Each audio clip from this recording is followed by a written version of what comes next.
Welcome back to TechnoSage YouTube channel. So we already know like the core counts and everything about RTX 4070, 4070 Ti and 4060, 4080 Super. But now the power consumption has been came out according to Opus 7 Kimi. They will have the same power consumption as that of non-super models. So 320 for 4080 Super and stuff like that. But the 4070 Super will have 220 watts of power draw, which is indeed the case because it has more cores. So, but the thing is, super cards are looking pretty nice with the power consumption appearing to be same as that of non-super cards. Next up, Intel has boosted a new driver support, which boosts the performance of some games upwards of 750% in DirectX 11, which is insane to see on this GPUs. And it's a bummer because we are hearing like they laid off Waja Koduri after 5 years, and Ryan Stroud also. They are merging their department with their AI team and stuff like that. But yeah, Intel should be there to give a challenge to AMD and Nvidia for their graphics card and stuff. And Intel is doing pretty good. Maybe there are rumors after Battle Match there won't be any new GPUs, but let's just hope it doesn't appear. But 53% of in DirectX 12 game is pretty insane. But 750% uplift in Halo Master Chief Collection is pretty insane on DirectX 11. And there are overall performance uplift everywhere in every other games. Also 154 in Yakuza 0 is also insane uplift. So Intel is doing pretty good, and they should be staying in the GPU segment a little bit so that there are more GPUs basically and more competition. But let's see how things turns out to be, because the rumor states after battle match there won't be any Intel GPUs. But yeah, let's just see how things turns out, and I will keep you updated regarding it. Next up, we have some news regarding basically Starfield, and Starfield will give a new update which will add DLSS support with frame generation, and it will be into Steam beta next week. Basically, you will get DLSS frame generation, which was not there, and there was a controversy which was going on that AMD sponsored game doesn't get DLSS. But it is not indeed the true, because when you want to implement a DLSS, it's a separate technology than FSR, and then you have to sync resources into it, which developers won't do because FSR is supported around all of the Nvidia cards and AMD cards. So that's the only reason they were not doing it. But since with the backlash, they are now supporting DLSS.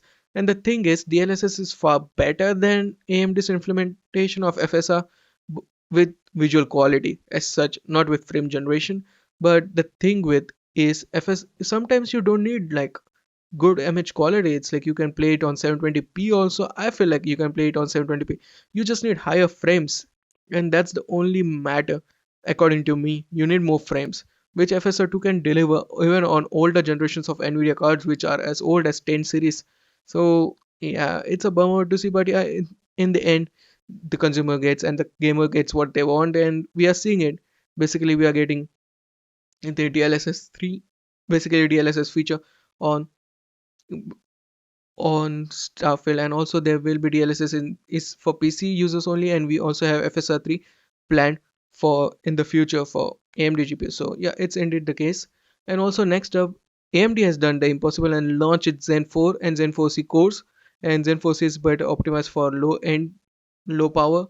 And the funny thing is like they showed a comparison between Intel's implementation and the AMD's implementation. As you can see, the instruction set is same for all cores. Intel's implementation is like efficiency cores has different instruction sets. Also, the IPC increase is same for all cores. So yeah, it's pretty nice. Also, there is multi-threading on all cores, which is also indeed the case. And the important thing is like there's no required hardware for OS scheduling, because right now Intel's you have to do OS scheduling so that the software knows and the Intel which processor, which core it should use for high performance workload. But since AMD's implementation doesn't have that requirement, they can literally boost everywhere. And yeah, and given the fact like AMD's implementation is pretty nice when you compare it over here to with Ryzen 7, Ryzen 5 7545U, which is 2 Zen 4 cores and 4 Zen efficiency cores. And yeah, on the low power requirement they do pretty nice. And AMD has launched two processors, which is Ryzen 3 7440U and Ryzen 5 7545U, and they didn't mention the frequency for their graphics for their Zen 4C cores, which is weird to see. But yeah, we will see more core counts and stuff with Zen 5 and Zen 5C, but this is the starting point for them. And yeah, it's weird that they didn't show us the base frequencies and stuff for their 4C counterparts. But yeah, overall, they launched it and the Phoenix 2 is here. But yeah, that's it from me today. What do you think about the news? Sound of your thoughts in the comment section below. Like, share, and subscribe. And I'll meet you in the next one. Peace out.